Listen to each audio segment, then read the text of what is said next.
भावना व्यक्त केल्या असे सर्व मान्यवर मंडळी, आमदारापासून तर सगळे मान्यवर मंडळी, बंधू आणि भगिनी, खऱ्या अर्थाने जोडीभाऊ शेठ सारखा एक कर्तव्य धाडशी आणि प्रखर बोलणारा कार्यकर्ता बेल्याच्या परिसरातून सुंदर तालुक्यातून आज आपल्यातून गेला. जोडीभाऊ शेठ हे आमचे जावई, आमच्या गेले 3-4 पिढ्याचे संबंध. जोडीभाऊ शेठचे वडील, त्यांची बहीण आमच्या भागाला दिली, त्याच्या आधी सुद्धा संबंध आणि प्रचंड आमच्या गावाचा संबंध बेल्या आणि साकोलीशी मोठा करतो. आणि या सोयी संबंधामध्ये तर समाजाचं नेतृत्व नाही तर सगळ्यांचं नेतृत्व करणारा आमचा जोडीभाऊ आज आपण दुःख मोठं आहे. राजकारण, समाजकारण अनेक नेत्यांनी ज्या भावना व्यक्त केल्या त्या त्याच्या कर्तृत्वाच्या, स्वभावाच्या आणि असणाऱ्या गुणाच्या भावना व्यक्त केल्या. माणूस कुठल्या समाजात जन्मण्यापेक्षा स्वतःच्या कर्तृत्वाला समाजात किती लोकप्रियता मिळवू शकते हे जोडीभाऊ शेठ एक आदर्श उदाहरण आहे. मित्रांनो, माझ्या जीवनात मी 2 अंत्यविधी पाहिजे आणि एवढं प्रचंड लोकसंख्येने उपस्थित राहणार. एक अंत्यविधी पाहिला हरिभाऊ शेठ गुंजाळचा, ज्यावेळेला ते आकस्मिक वाढल्या आणि त्याच्यानंतर आम्ही जिल्ह्याचे सगळे नेते आणि दुसरा अंत्यविधी व्हायला त्याच्यानंतर झाल्याचे मी काय म्हणत नाही, बाकीच्यांना लोक नव्हते असं नाही, पण जोडीभाऊ शेठ थोडं प्रचंड लोकसंख्येने माणसं अंत्यविधीसाठी आणि दसक्रियासाठी जमतात की आज तिथे माणसावर किती हत्या आहे. आज पाहिलं सगळ्या क्षेत्राची मंडळी आहे, फार वारकऱ्यापासून तर सगळ्या पक्षाचे पुढारी आहे, मनापासून होतो. त्याचं कारण या माणसाने प्रत्येकाचं अंतःकरण जिंकण्याचा प्रयत्न आयुष्यामध्ये केला, प्रत्येकाला मदत करण्याचा प्रयत्न केला. आणि आमच्या इथं लग्नाला कार्यक्रमाला आल्यानंतर स्पष्ट बोललो, पुढे चुकलं ते ठोक सांग. मी आमदार झालो आणि एका दाव्याला आले आमच्या टाकेला जोडीभाऊ शेठ, आणि मला सांगितलं ह्या खडकावर लोक बसले, तुम्हाला शोधतो का आमदार साहेब? म्हणजे काय करू? मला इथं सांगा 10 घाट बांधा. म्हणलं कसा बांधतो? ते म्हणजे फरशी आणि कापड चला दगडी घाट बांधा.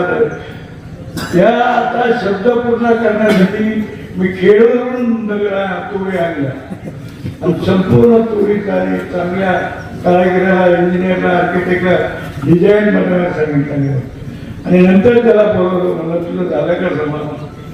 म्हणजे एक उदाहरण सांगितलं मी, पण प्रत्येक गोष्टीत त्याने जिथं चुकला तिथं स्पष्ट बोलला.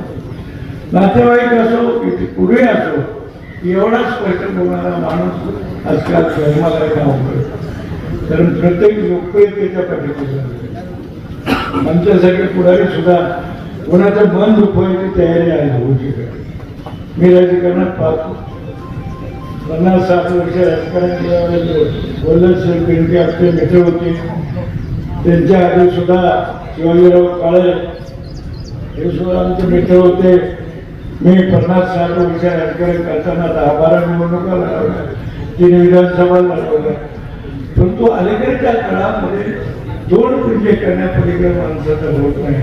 पण जोडीभाऊ असा आहे, कोणाला वाईट वाटतं का बरं वाटतं यापेक्षा जे खरं आहे ते बोलण्यामध्ये तो आघाडीवर असायचा आणि लोकांनाही पटायचं. आणि आज म्हणून प्रचंड लोकसंख्येने गेली 2 तास माणसं उभी आहे सगळं. मला वाटलं ती निघून जाते, पुढे आलं नाही. याचं कारण त्या माणसाचं असं. आमचा एक जवळचा नातेवाईक जरूर गेला, पण तो समाजाचा अत्यंत कर्तव्यगार त्या कुटुंबातल्या त्यांची मुलं आमदारापासून तर सगळ्या पक्षाच्या नेत्यांनी सांगितलं या पुढच्या राजकारणामध्ये, समाजकारणामध्ये, गावकऱ्यांमध्ये जोडीभाऊनं प्रत्येकाकरता केलेला आहे. त्याची उतराई म्हणून जेवढं काय त्यांना न्याय देता येईल तेवढं देण्याचा प्रयत्न करा. कारण समाजामध्ये अशी माणसं आता जन्मना फार थोडापासून कोणीही कोणाला दुखवायला तयार नाही, कोणीही प्रखर बोलायला तयार नाही. पुढारी हा लोकप्रियतेच्या पाठीमागे एखादा चुकला तरी त्याची उडी करायचे आणि त्याला त्याचा म्हणायचं. धोनी भाऊ असा होता की चुकलेला चुकच म्हणा, तू किती मोठा माणूस होता.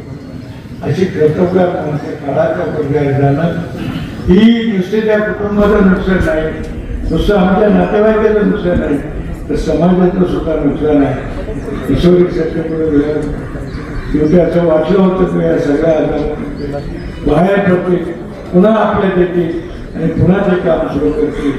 पण नियतीला ते मान्य नव्हतं. आज ते आपल्यातून गेलेले आहे.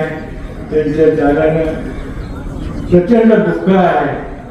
ते दुःख सहन करण्याची शक्ती त्यांच्या कुटुंबाला तर देवच, परंतु जो समाज उपस्थित त्याचं सुद्धा मी गुण व्यक्त करतो की समाज सुद्धा चांगल्या माणसाला किती साथ देऊ शकतो हे त्यांच्या उपस्थितीवरून दाखवून दिलेलं. गेल्यानंतर सुद्धा माणसं विसरत नाही.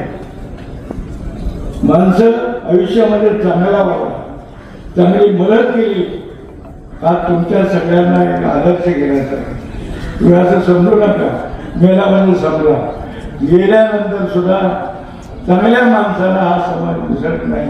हे धोनी भाऊच्या प्रचंड अंत्यविधीच्या आणि डाव्याच्या त्याच्यावरून सिद्ध केलेलं आहे. अशा एका चांगला नातेवाईक आम्ही गमावलेला. जुन्नर तालुक्यानं एक प्रखर विचाराचा नातेवाईक एक कार्यकर्ता गमावलेला आहे.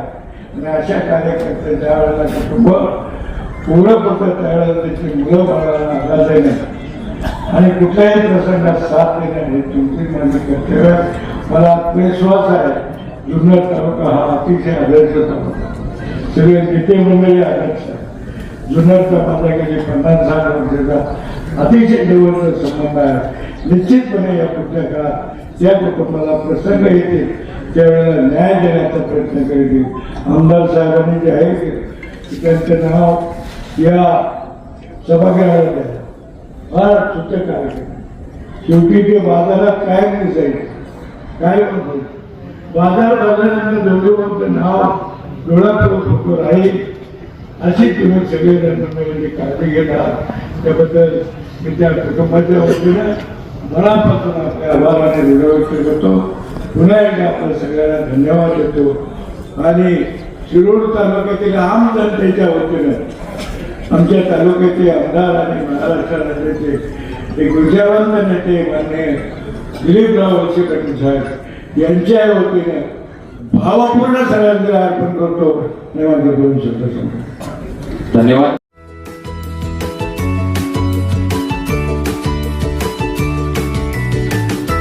बातम्या शेतीच्या, बातम्या मातीच्या, बातम्या अन्यायाच्या, गुन्हेगारीच्या,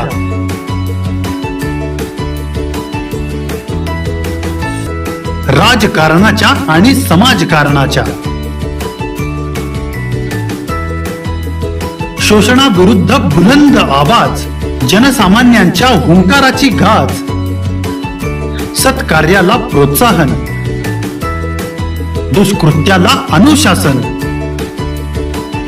निर्भीड, निस्पृह, सडेतोड, बेधडक आणि रोखटोक म्हणजेच विघ्नहर टाइम्स. शोध बातमीचा, ध्यास सत्याचा.